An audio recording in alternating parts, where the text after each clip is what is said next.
What's going on? It's your girl TampaMystic, and we are broadcasting live on the industry's most wanted podcast. Hey, we got a special guest checking in. I always get excited when the ladies are here, because, of course, we got a lot of fellas that always come through, but hey, we got a beautiful young lady in the building. What's going on? How you doing? I'm doing good. Thank you for coming through for all that energy, good energy. How are you doing? I'm good. How are you? Okay, introduce yourself. My name is Denicia Hamilton. I am an R&B artist from North Carolina. It's so nice to meet you. It is nice to be here. Shout out to Denicia here. Hamilton. So I'm first and foremost out the gate. I'm sure that's your government name, right? Mm-hmm. Okay. I love when artists brand who they are. Yeah. Especially as an R&B singer. I think it's easier because you don't have to come up with some crazy cool rap name, right?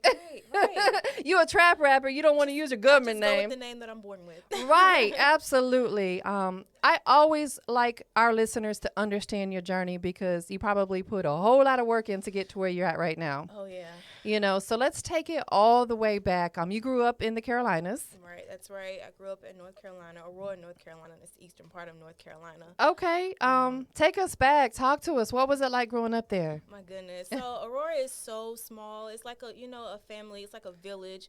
I grew up in church. My mom, she's a musician, and my dad was a deacon. So every Sunday, I'm there at church in the choir. And I mean, it was just natural. I just grew to love singing and performing, and I started, performing locally. And gradually as I gotten older, I took the craft more seriously. Yeah. I graduated with music in college. Yeah. And after that, I saved up and worked my butt off to move to Atlanta, and here I am. Listen, I know that's right. I think it's one of those things as an artist, there's certain cities that you're going to have to reside in to really take your music and career to another level. Right. If you live in a small city, as we know, it's tough. I talk to a lot of artists who come from these small cities, and they're like, it's okay, it's cool, but there's no opportunity there. Exactly. And in order for you to actually even be offered opportunities or create them, you have to be in an area where people are actually working. Exactly. And I feel like you always have room to grow once you step out of your comfort zone as well. Absolutely. So.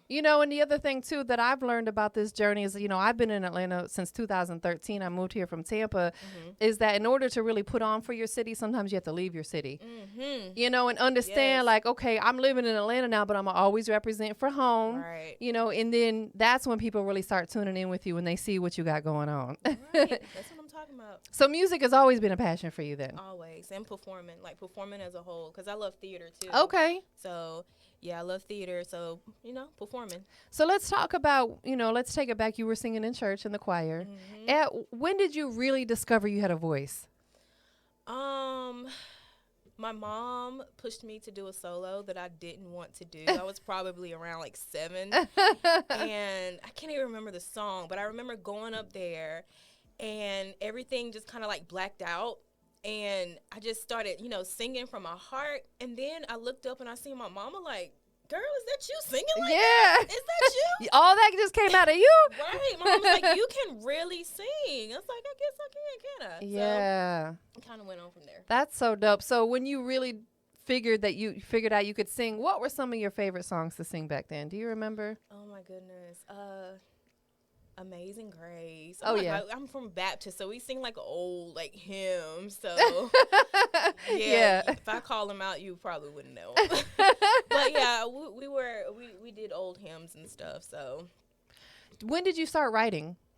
I started writing around the age of 16. Okay. Yeah. What inspired you to start writing? Because obviously music was a passion for you. Singing was. Right. What made you decide, I need to start writing my music? Yeah, just listening to the greats, listening to the classics. Like I said, my mom was a musician, so she played a lot of Dottie's People, Aretha Franklin, Shaka. So I'm like, my mom was like, well, you got to get in there. You got to start writing. And I believe she still has like a couple of my old notebooks, like with old songs that, I haven't done anything with. But, I started writing around 16. Who were some of the artists, you just mentioned some that, maybe your mom would play, but who were some of the artists, maybe give us a couple that inspired you or motivated you? Stevie Wonder. Okay. In Vogue. Shaka. I love Shaka. Yeah. Tamia. Okay. Whitney, Mariah's like my favorite. So yeah, I love those like unique voices. Absolutely. Like absolutely. And they are definitely some of the greatest to do it. Have you collabed with other artists outside of your genre? No? Not yet. Is that something that you would be open to doing? Oh, yeah. Definitely. Definitely. I asked that because, a lot of these artists, a lot of these rappers, they want somebody who can sing to get on because it just changes the vibe and brings a different element to the song. Right. You sing the hook for them. They do their thing. So when it comes to production, there's a lot of dope producers out there. Yeah. What catches your attention? I guess what catches my attention is the quality. Okay. The quality of the music. The quality of the beat. Yeah. That's what's most important to me. Absolutely, because that alone is typically what catches people's attention first as a consumer. Right. When that beat comes on, yeah. In fact, my engineer that was just here, Jay Fresh, and we just had this conversation this morning. We were talking about, of course, you as an artist, you have to really be able to deliver your song and be strong with it. But the first thing that catches people's attention is the beat, because that's what they hear first. Right. The beat always comes on, and they hear, oh yeah, that's my song right there, because they recognize the beat. So it's probably no different when it comes to you actually choosing what you're gonna sing on. Yeah, like if I hear it and it catches my attention, okay, that beat is nice. And let's see what we can do with it. As long as the outcome and the quality is good, and that's what's important to me. So when you're writing your music, where's the words coming from? Where's the motivation coming from?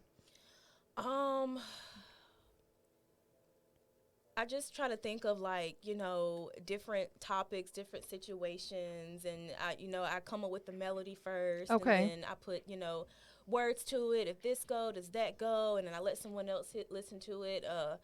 Stuff like that. So that's how I kind of like brainstorm and start a song. Absolutely. Let's talk about your transition to Atlanta. You've been out here for a couple years now, right? Yeah. I'm guessing that music was the big motivation for moving here, right? Yes, yes, it was. Talk to us about it. What's that transition been like? Because, when you move from your city, you're comfortable in your city. You know people there. You know where you're going. You know the places to go, not to go. I would be lying if I sat here and say that transition was easy, because it was far from easy. Yeah. I moved here with about little to nothing, like most people do. Right. I mean, I just was feeding off of hope, a dream and a passion. Exactly. But my fiance and I, we networked with a couple of awesome people. Yes. Jeremiah Atkins and Amori Jones, they were a huge part of my EP Lifeline. Awesome. And they basically were the camp that I worked with to help create the sound for this project. Correct. Okay. So, yeah, that's a piece of advice that because I get asked sometimes, when people move to the city. I've been here for a while, and when I hit the ground running when I moved here, the first thing I started doing was artist showcases. I was doing them in Tampa, but for me, that was a way to get my name and my face out there in a city that I wasn't really known in. I knew some people here, and fortunately I knew a couple of the heavy hitters here, so that helped. But I didn't want to be known for working with so-and-so. I wanted to be known for what I do. Right. So getting out here, networking, meeting people. As I always say, you guys always know what I say, relationships will put you in places that money cannot. Exactly. You'll be able to do things that a dollar can't get done for you. Right. You can't put a dollar amount on a good relationship that you have with somebody. Exactly. And that's what I'm doing right now. I'm just trying to build relationships and network and, create a contact list of mine. So that's what I'm doing right now. So what are some of the things that you've been doing out here? I know you're recording and you're doing interviews and stuff. And I just want to speak on this for a second, because when I moved to Atlanta, again, I was here in 2013. I started doing, hip hop showcases. But what I quickly seen was there wasn't a platform for R&B singers, right? So I started doing an all R&B showcase every month. I did it for probably a couple years until I stopped doing showcases on a regular, because when someone comes to a showcase that's an R&B showcase, that's their mindset. They're coming in and knowing that they're going to catch that vibe for the whole night. If you have a showcase with a bunch of trap rappers and you throw a singer in there, it's kind of, I'm sure it's tough for you. Yes, it is. You know, because the audience is like, okay, you know, you can sing, but come on with it, you know. Oh my goodness. We were just talking about that the other day. I'm just like, I feel like most of these showcases and platforms just cater to rappers. And it's true because there's so many of them out here. Yeah. And that's why I started the R&B showcase. I did it once a month, and it was a success. Like, we always had a lot of people there. So with that being said, have you found any type of platforms like that? Or do we need to bring it back? There was one platform. No, there was two platforms. Shout out to Takeoff ATL and Red Light Special Karaoke. Okay. There were two platforms that were really dope, you know, that, you know, showcasing and expanded with R&B singers and stuff. But yeah, like you said, it's kind of tough for an R&B singer to get up there after, you know, you got a bunch of trap rappers up there talking about what they do in the streets, and trust me, I get it. And I just think that that's something that we're definitely lacking in this market. But the positive and the big side to that is it's going to make you stand out.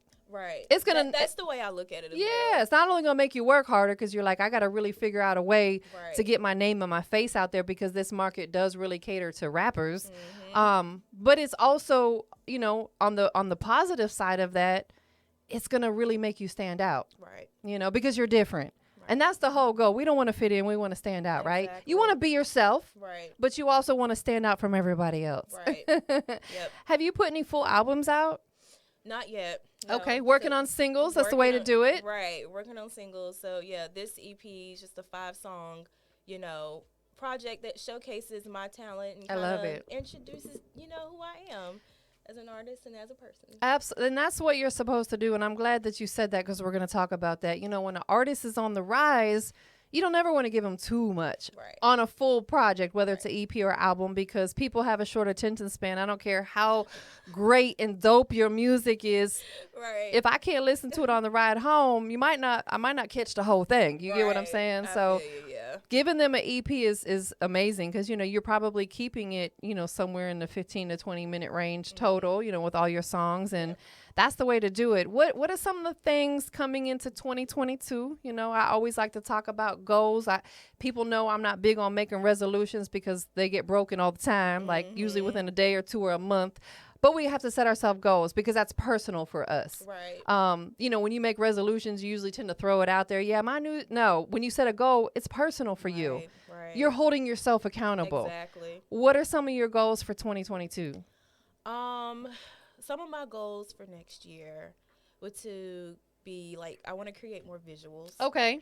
I feel like we're working on, you know, I know we're going to talk about it, but we're working on a visual for a Heartbreak Melody.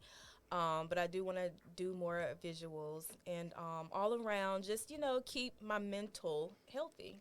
Yes. So that's so important. I know. And we're going to talk about that, because not only being in this music industry, but being a female, being a woman, being an attractive woman can really weigh on your mental in this business. Before my fiance, you know, was heavily invested with my music and my career, it was super tough. I'm sure. For people to take me serious. You know? Yeah. Listen, honey, I know. Trust me. And even after the fact, some people, they still will try you as hard as they can. Right. You know, it's tough, but, you know, at the end of the day, when you're doing what you love, you're truly following your passion, you figure out a way to push through all that. Right? And I did. You do. What are your ultimate goals with this music, you know? And I know things can change, you know, but if we could fast forward, we'll say, you know, 3 to 5 years in a perfect world, what will we find you doing? And hopefully I'll be traveling the world, and this, you know, music will be my main income. I know, that's right. You know, claim it. I'm claiming it, girl, because this is what I want. This is what I'm working for. I want to be that performer, and not only a singer. I just want to be a whole-around great entertainer, performer. Absolutely. Yeah, let's talk about the entertainment side, because, you know, that's a thing too. You know, when artists get on stage, sometimes I've been doing this for a long time. You know, and I've been doing showcases for about 10 years, and some of these artists, they disappoint because they have a great song, but they're horrible on stage. Their stage presence, they just stand there like this the whole time. Yeah. It's like, bro, move around a little, do something. You got to. You know what I'm saying? Like, or they depend too much on other people to hype them up. It's like, you can't always depend on that because them other people may not always be there to hype you up. Right. Talk to us about your stage presence. My stage presence, like I said, I was performing since I was little, so I Yeah. was never really, shy in front of the crowd, and I was heavily into theater in college, and that really helped. I did musicals, so I was, very comfortable with moving around and dancing and singing at the same time. And I want to put on a show. I want to help people feel good when they hear me. Yes. When they see me, oh, I know she's going to put on a show. That's right. They come to be entertained. Right. It's the entertainment business. You have to entertain. And I'll be bored just standing there looking at y'all, just singing. Well, I think that would make you uncomfortable, too, because then you're really paying attention to the fact people are staring at you if you're just standing there. If you're moving around, you're so concentrating on not messing up your moves or messing up your music that you don't think about the fact that you might have 50, 100 people staring at you watching you perform. Yeah. Who would you love to share the stage with? I would love to share the stage with her. Oh, that's my favorite. I love her. That's like my girl crush. I just love her. I love her too. I would love to perform with Ari Lennox. Oh yeah, absolutely. She has the bops. I love her as well. Oh my God, there's so many. Yeah. Like I said, I know it's not far fetched, but I mean Mariah would be a tearjerker for me. I mean, shoot, you never know. Like, hey, listen, I believe that everything is divine. Everything is already written, right? We're just living it out, but we have to throw stuff out there into the universe and claim it. Speak on it as if it's already happened. Because if we don't see it and believe it, it won't happen. You better speak to me. Okay, we at church today. Her and Mariah gonna have a record together. They're gonna have a Christmas song together. Oh my gosh! Have you done any Christmas songs? No, I haven't, but that's definitely a to do. Because I love a good Christmas carol. Because I know that Mariah's Christmas song, they said, goes #1 every year. Because who doesn't want to get into the Christmas spirit? If you celebrate, obviously listening to that Christmas music is what puts you in the vibe and in the mood. Yes. Yes, I love it. So we're throwing that out there. My homework assignment for you is to do a Christmas song. It doesn't have to be this year, but maybe next year. Got you. Okay, I got you. Who you got with you today? Oh, this is my manager / fiance, Will. See, he's got the best interest at heart for you. He does. He's gonna make sure that you taken care of. Yes. He's my battery pack. He's like literally like my partner, and you know how it is like to have someone you can like really trust. Listen, to help you navigate through this industry, and that's my man. That's my guy. Especially because my significant other, we met in the music industry. He's an audio engineer, and I think that when you have a partner who understands what you do, it just makes things so much easier. Right. Because one thing that I've learned about this business from my past relationship is this business can make or break certain situations if they don't understand your passion and they don't support your passion. Right. Because you don't want to be around anybody, whether it's your significant other or just people, period, that don't support. Even if they don't understand it, they can still support it if they really love you and care about you, right? Does he engineer your music for you? Sometimes. What about visuals? Who shoots your videos and what do you have out right now? Well, I don't have any set in stone visuals right now. On the way, though. On the way. They're on the way. That's good, though. You're working on building your catalog of everything. Oh, yeah. We're working hard. I know that's right. What's the record that you brought us today? Today, I brought you Lifeline. Talk to us about it. And when I say talk to us about it, I like to understand all the details because I understand and respect how much an artist puts into putting music together, right? It starts from, of course, selecting the beat, which is probably a tough process because you have to shuffle through so many beats to find the one you want. Then you actually have to write to it. Yeah. Then you have to go record it. Then you got to get it mixed and mastered. Then you got to get artwork. Then you got to put it on the digital platforms. Then you got to get a video done. Like, it's a lot for one song, let alone a whole body of work. So with that being said, talk to us about the song, how you came up with it, who produced it. Yeah. So I mentioned these names before, Jeremiah Atkins and Amori Jones. They created the song. We did some tweaks to it, to fit, my style and my sound. And Lifeline just, was that song. So Lifeline is just about basically what we talked about, like, coming from a small town and having big dreams, people kind of look at you like, do you think you can do that? Listen, like they call themselves humbling yourself. They doubt you, yes. Or maybe you should go this route. And it's like, no, this is my lifeline. I say what I want to do with my life. I'm going to do what makes me happy. Unapologetically too. Hello. So, and this song also features a dope rapper from North Carolina, Will Chamberlain. So, he blessed that record, and he really took it up a notch. And we're actually performing it tonight. Oh, where at? Meet the Underdog in Atlanta. Shout out to my dog Gambino. That's my brother right there. Shout out to Gambino. Like, just quick sidebar on him. I'm glad that you have connected with him. Have you worked with him before? No, this is the first. Gambino is one of the most solid individuals that I've met in this business. When I first moved here and I was doing showcases, he kept popping up, and I didn't even know who he was at first. And then I found out back then he was on Hot 107.9 and just doing so much in the music business. And fast forward to today, we've got a great business relationship. He brings a lot of artists through for interviews and stuff. So. And his events be on point too. So that's great that you connected with. Shout out to Gambino the GOAT. So we're performing Lifeline tonight, and I'm super excited. Absolutely. Where's the venue? Where are you guys performing? Where is it? 901 Donaldwood Holloway. Okay. You got a flyer or anything on your page? Yeah. Okay. Tell them while we're speaking on that, tell them your social media where they can follow you. Oh, Instagram. I'm super, super active on Instagram. Denicia, Denicia Hamilton. Follow me. Yes, and I love the fact that you said you're active on there. Oh, yeah, I'm super active. I post every day. As an artist, you have to be not only active but engaging, too. I have to be. I listen, I take some of these artists to school and church on this one. I'm like, if people are taking the time to like and comment back. Right. You know what I'm saying? Because that's where your fan base is going to come. They'll be like, oh, she's a real person. It's not just somebody running her page for her. She's actually showing me love back, and they're going to fall in love with you as an artist. Yeah. Are you going to sing something for us, a little something? I will if you want me to. Oh, yes, I would love that. That would make my day.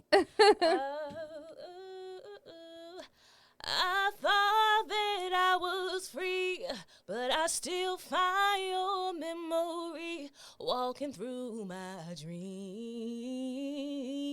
haunting me all in my dreams. Thought I was strong, but I'm still weak, 'cause I can't shake you off of me like a song stuck on repeat. Keep your love away from me, 'cause I don't need your heartbreak melody. Oh, you just gave me chills. Oh, my goodness, you can sing. Thank you. That was Heartbreak Melody, by the way. She don't need no auto-tune over there, baby. She can sing. Oh, yeah. Thank you. That's really dope. Well, listen, we're about to get into this record. You gave out your social media. 2 more things I need you to do before we check out the record, though. Okay. Anybody that you want to show love to, pay homage to, give a shout-out to? Well, shout out to my manager, Will. Shout out to Jeremiah Atkins, Amori Jones for creating such a beautiful project. Shout out to Will Chamberlain. I'll see you tonight. We're going to blow the stage up. And yeah, maybe that's it. Okay. Well, last but not least, the last thing that we got to do, we are live and direct on the Industry's Most Wanted podcast. So I got to know, what makes you the Industry's Most Wanted? Goodness, because there's only one Denicia. One Denicia, baby. You better believe it. And I believe my sound is a little bit different from what's current right now, but it's also, it gets you back into the moment of, real R&B, singing. So. Oh, it's pouring out there. See, you just started singing and you brought the rain. You did that. Any kin to Anthony by chance? Oh, no. I like to think so, though. I mean, never know. You might be distant cousins or something like that. I like to think so. Right, because the gift, I don't know where he's from, but he's from North Carolina, okay, right? See? Probably down you might need to check your little family tree out. That might be your distant cousin or something. Right. Well, listen, thank you so much for coming through today. We are about to get into this record, though. Go ahead and introduce it for us. All right. My name is Denicia Hamilton, and this is my single, Lifeline. Hey, check it out.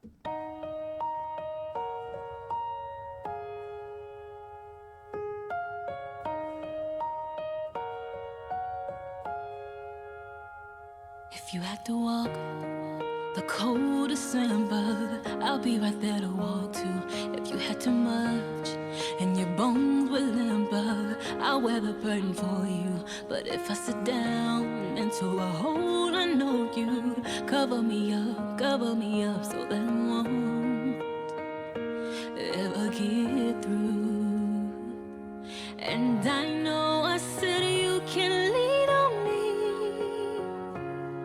but you better sing with it. Come on now, I got the mic back on. 'Cause I predict my lifetime and how I live my life, and you can't take my lifeline and make me live my life confused. Shut down, right on the open road, lay down, waiting for rescue to come. Like what am I to do? I kick my feet up on the wall and stare into this space, awaiting my sentence for the fall. No joy on my cage, just what you said to me will lock me away. So cold and afraid, so silent I stay, but held inside the seal of envy won't keep me from the truth I know I feel. I predict my lifetime and how I live my life, and you can't take my lifeline and make me live my life confused. Shut down, right on the open road, lay down, waiting for rescue to come. Like what am I to do? Yeah, time is ticking, life is drifting while our hearts beating. I had to learn to think on things before I start speaking. My past always get bought up, bringing in dark demons. I like how you found did a his light, backgrounds but I don't for have him. the right to start preaching. Rather practice My from my girl. lessons, gather up my message, knowing that my life could be lined up in a matter of seconds. Course you gotta crawl before you walk, but we actually stepping. Can't be losing focus, living hopeless off passive aggression. Asking God to bulletproof the heart, yeah, that's for protection. Yes, I love you back, but I can't act off your lack of progression. Food for thought, I watched them eat it up, now they asking for seconds. Can't miss out on no blessing. I miss the ones that meant me well when going through depression. I made some new connections. I always seem to find a diamond going through this pressure. I ain't gonna lie.